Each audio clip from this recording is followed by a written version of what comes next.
Welcome back. You're with the debate number 2 on Nation at 9 this evening. I'm Saurav Sanyal. And our top focus this hour is music maestro AR Rahman. Trolled by fans in July and abused for belting out foot-tapping Tamil numbers during his London concert, music maestro AR Rahman has now given it back to his critics, and how. In a musical masterstroke, the Mozart of Madras has now put out a promo for his upcoming Canada concert, announcing that there will be 2 separate shows, one in Tamil and the other in Hindi. Taking a dig, he even joked that probably the Tamil concert would be for those speaking Hindi and vice versa.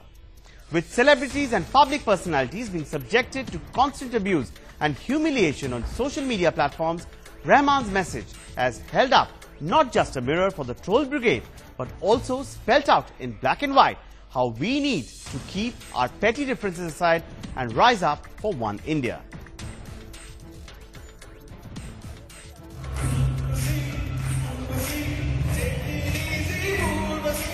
Just a few months back, in July to be precise, the unexpected happened at the Mozart of Music AR Rahman's London concert.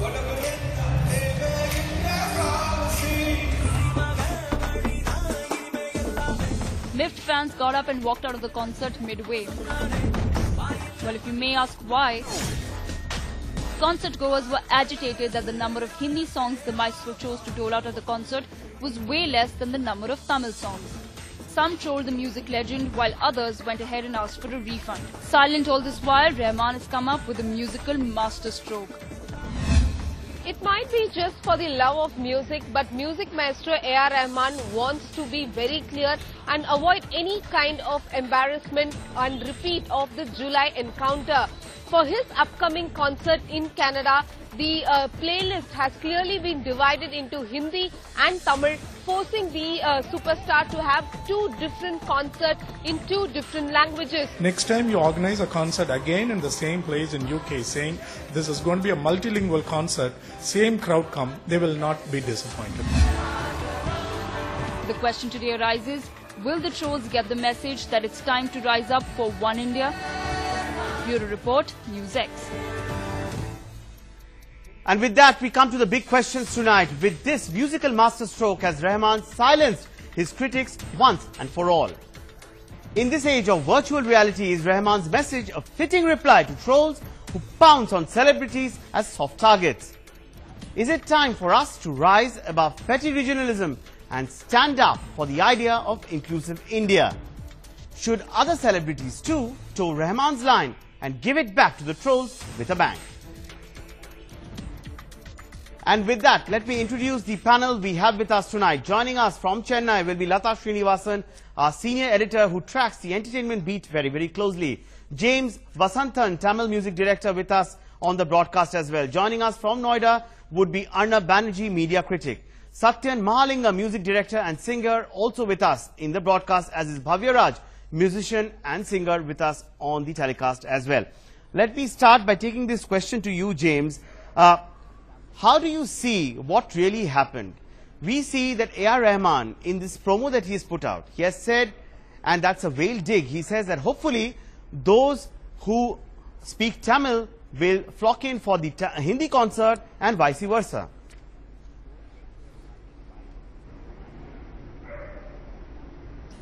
Yeah, I think this strategy what Rahman has worked out will really put all the unrestful things to rest. This is right. As an audience, if I am going to attend a music director's concert, if he is a pan-India composer, I would like to know whether he is going to sing the songs from the language that I am familiar with, the songs that I love. Naturally, as an audience, I would like to know. What happened in UK is nothing to be faulted about. I think those Hindi audience went in the expectation of expecting their own favorite Hindi film numbers, whereas some time was taken up by the South Indian numbers, which may not have amused them. I don't find it wrong. Now it makes it so simple. The show organizers normally should communicate to the audience, When they bring a multilingual composer like him, like Rahman, you should tell them this is going to be a Telugu movie songs concert, this is going to be a Malayalam movie songs concert, this is going to be a Hindi song concert or a multilingual concert. Once the audience are clear about what they are going to expect, there's going to be no disappointment. Right, so once the audience is clear as to what to expect, possibly these kind of confusions can be avoided in future is what you say. They're fair enough, point made over there. But let me bring in Mr. Satyan Mahalingam over there. Mr. Mahalingam, the message that has been 100%. Put out, in fact, by AR Rahman through the promo, what is the larger message that is going out? Because we see how celebrities are often targeted on social media, and there is an army of trolls who are working overtime to try and figure out as to how they can actually nail down a celebrity. Here is AR Rahman, a maestro, and we have all been saying that how music transcends all borders, transcends all barriers, but somewhere down the line that message seems to have got lost.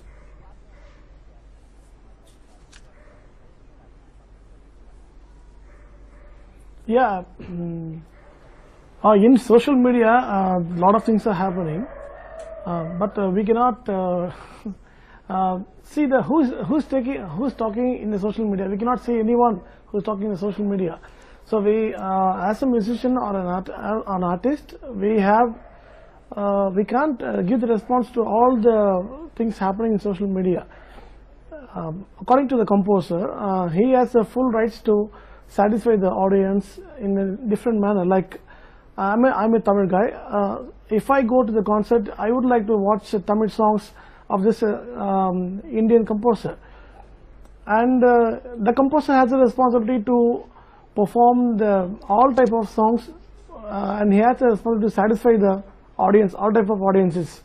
In this case, Rahman is an Indian composer, and he has a huge number of Hindi songs and huge number of Tamil songs. Absolutely, I think that is where you actually nailed it, because you say that Rahman is an Indian composer. Rahman has a pan-India appeal. Let me bring in Mr. Banerjee on this. Mr. Banerjee, what has happened to AR Rahman in July during the London concert, where we saw that, angry fans taking to social media as well, saying that, we want a refund, because we went in expecting that he would be dishing out Hindi numbers, but we ended up hearing Tamil numbers.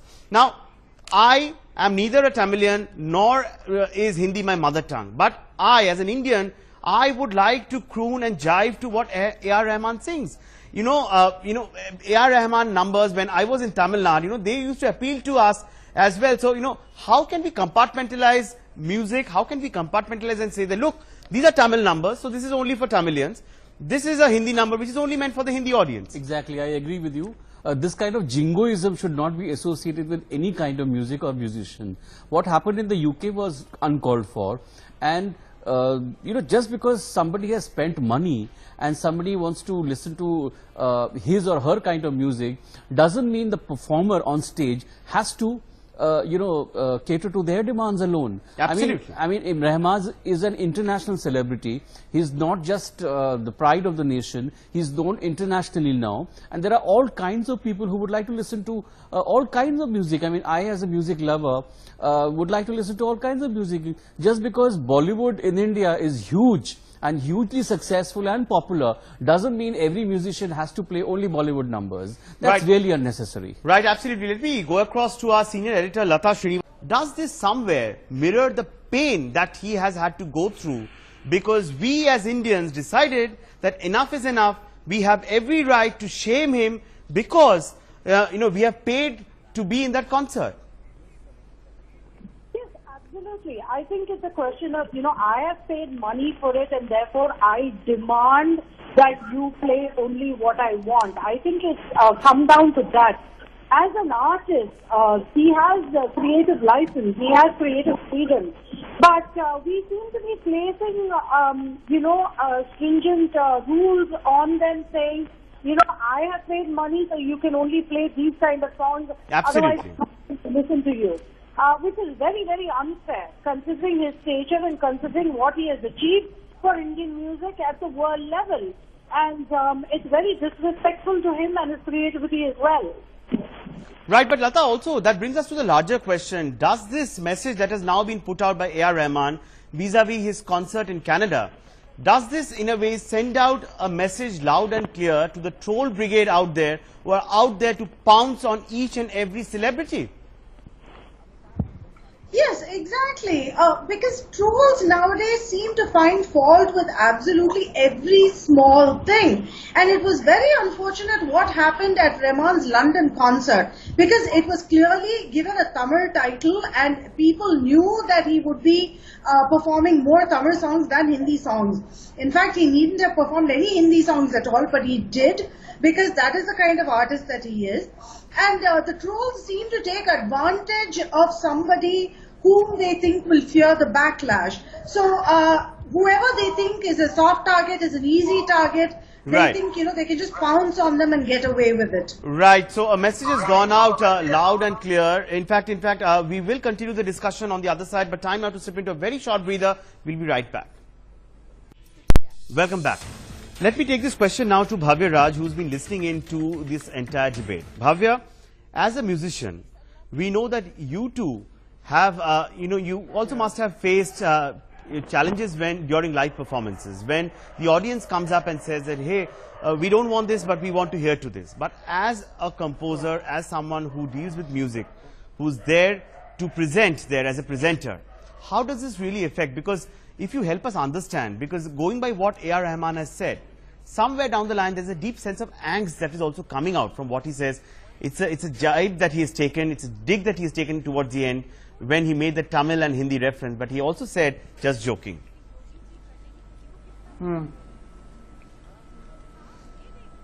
Right. I think what we need to understand is that, first of all, I'm a huge fan of Mr. AR Rahman. What we need to understand is that everyone is, I guess, the entire country. The entire country is a fan of AR Rahman. To have creative freedom. Yeah.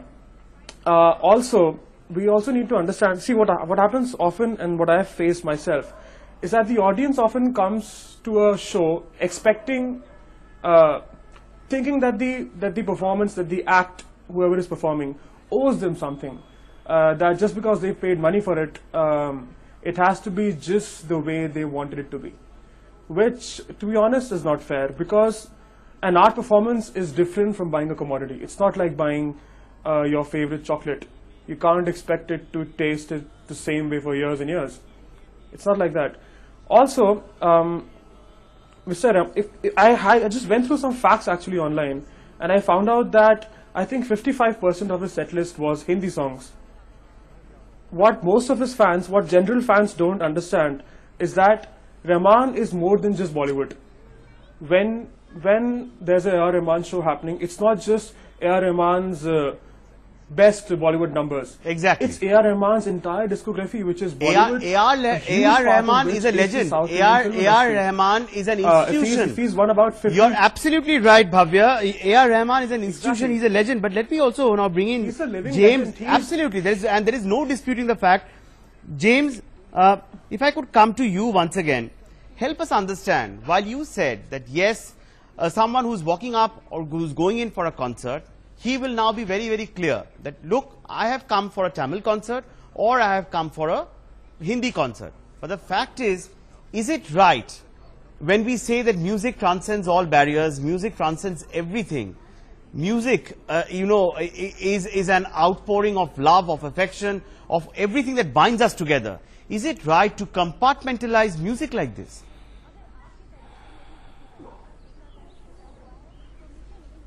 Oh, yeah, this universal philosophy of music has no language will not apply to Indian film music for two reasons. One is it is Indian film music, which has it's a different genre, and the second one is it doesn't apply to a live concert of a big celebrity like AR Rahman. The first reason is why it is different from the other music. Indian film music is loved and liked by film fans on various factors.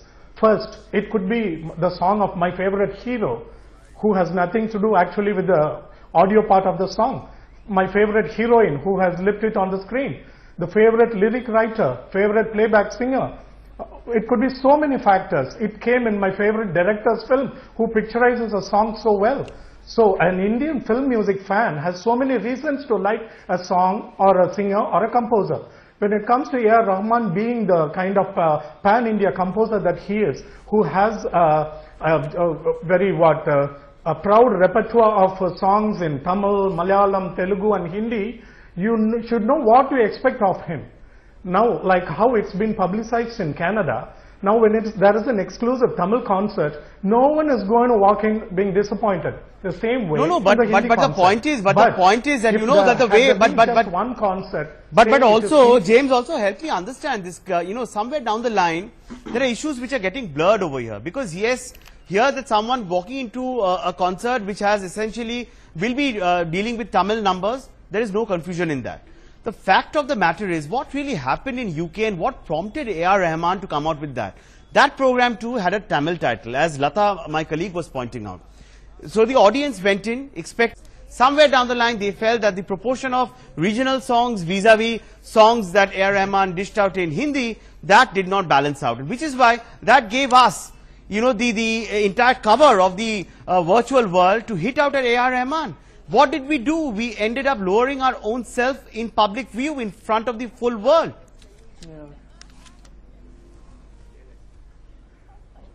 Yeah.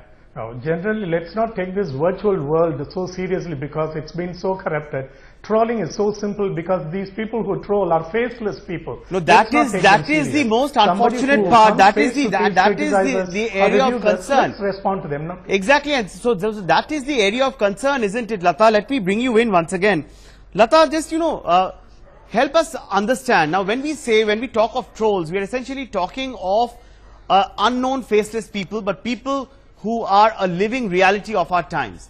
And that has pained a music director like AR Rahman to such an extent that he's had to come out with a promo and also include towards the end of the promo that bit about Hindi and Tamil. Though he also added a footnote so that he's not misunderstood and trolled again. He said, I'm just joking.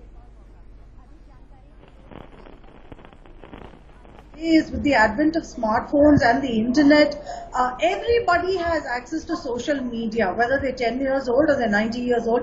Everyone has access to social media, and people want to voice their opinions on absolutely every single aspect of life. Right. And whether it's an AR Rahman or something they see in the road every day, everybody wants to talk about it. Everybody wants their voice heard. They're nameless, they're faceless, but they have an opinion, and their opinion carries a lot of weight on social media because it's millions of people. It's not one or two people that we're talking about. Right, so it's virtually a sea of humanity there when you talk of the virtual world, and as you rightly said, millions of people out there, faceless, nameless people out there. One last word from you, Mr. Banerjee. What AR Rahman has done today, should other celebrities also toe the line? I think they should, but I would like to also state that our audience needs a lot of growing up to do. I mean, in the middle of the concert, we know there are phones ringing, and they must understand that the performer on stage, any musician, any dancer, anybody, a poet, is it a certain state of mind? Right. Has a certain mood. So he performs accordingly. And it cannot be as per, of course, he is catering to the demands. Absolutely. So, as you are saying clearly, and as is very, very evident from what we discussed today with this panel, that though we might have bought tickets for a particular function, that does not really give us the right to own that program. We have gone in, we have walked in on our own free will to listen to a musician. Here is the performer on the stage, let's give it to him. And what we have done with AR Rahman clearly cannot be justified at any count. On that note, it's time to wrap up this debate, but I must thank all my guests who joined us to make this such an animated discussion. But we'll for sure keep a close eye on what Rahman sings and croons in Canada in October. Good night and thanks for watching.